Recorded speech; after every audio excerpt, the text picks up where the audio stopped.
और वो उस दौरान उनका स्किल डेवलपमेंट करेगा।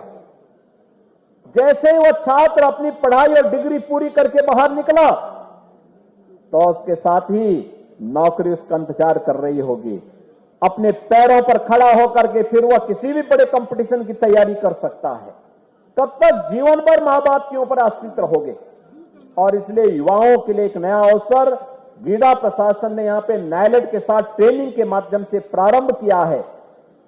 और 5,000 नौकरी तो केवल गीडा में आ रहा है, इसके अलावा ढेर सारे अन्य यहां पे उद्योग लगने जा रहे हैं, जिसमें यहां पे गारमेंट पार्क भी 25 एकड़ क्षेत्र में विकसित हो रहा है। इसके अलावा प्लास्टिक पार्क इसी गीडा में स्थापित होने जा रहा है। यहां पर काफी बड़े एरिया में 35 एक यहां पर लगभग 88 एकड़ क्षेत्रफल में इसको विकसित किया जा रहा है। फ्लैटेड फैक्ट्री यहां पर गीडा में ही बन रही है और इस पर कार्य तेजी से चल रहा है। इस पर लगभग 34 करोड़ रुपए की लागत से यह कार्य भी यहां पर प्रारंभ हो चुका है।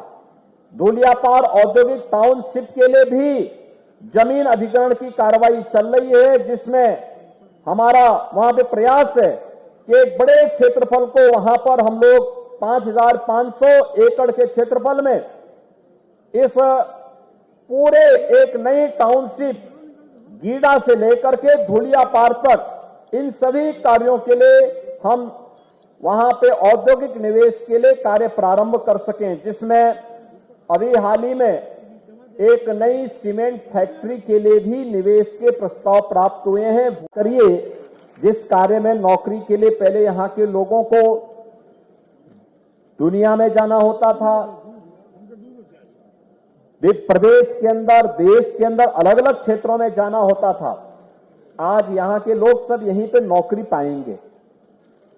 ये एक प्रयास, जब बेहतर कानून व्यवस्था होती है, अच्छी सरकार बनती है, अच्छे लोग जनप्रतिनिधि बनते हैं, तब इस प्रकार का परिणाम आता है। और आज डबल इंजन सरकार प्रधानमंत्री मोदी जी के नेतृत्व में उस लक्ष्य को प्राप्त करने की दिशा में जिसमें हम सबका संकल्प है, वह संकल्प है विकसित भारत। विकसित भारत के लिए विकसित उत्तर प्रदेश आवश्यक है। विकसित उत्तर प्रदेश के लिए विकसित गोरखपुर आवश्यक है और विकसित गोरखपुर के लिए औद्योगिक निवेश भी आवश्यक है।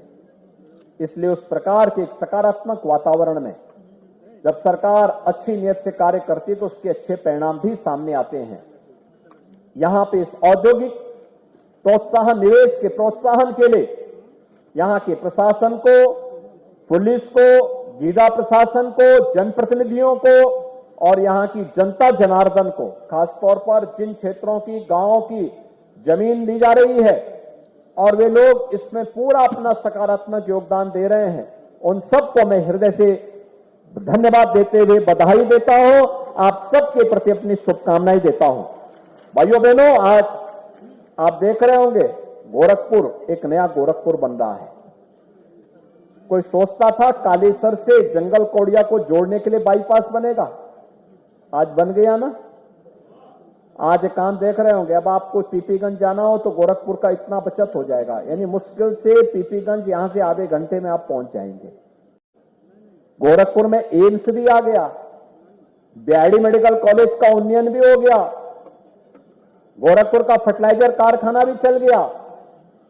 आज गोरखपुर में 4 विश्वविद्यालय कार्य कर रहे हैं और अभी हमने परसों ही गोरखपुर में एक पशु चिकित्सा महाविद्यालय का भी यहां पे भवापार के पास उसकी स्वीकृति भी दे दी है। वहां पे बड़ा क्षेत्रफल में वेटनरी कॉलेज की स्थापना होगी जो बाद में एक विश्वविद्यालय बन जाएगा।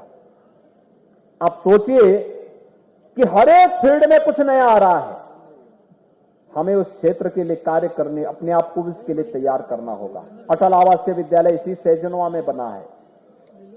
आश्रम पद्धति विद्यालय हरपुर बुधड़ के पास बन रहा है।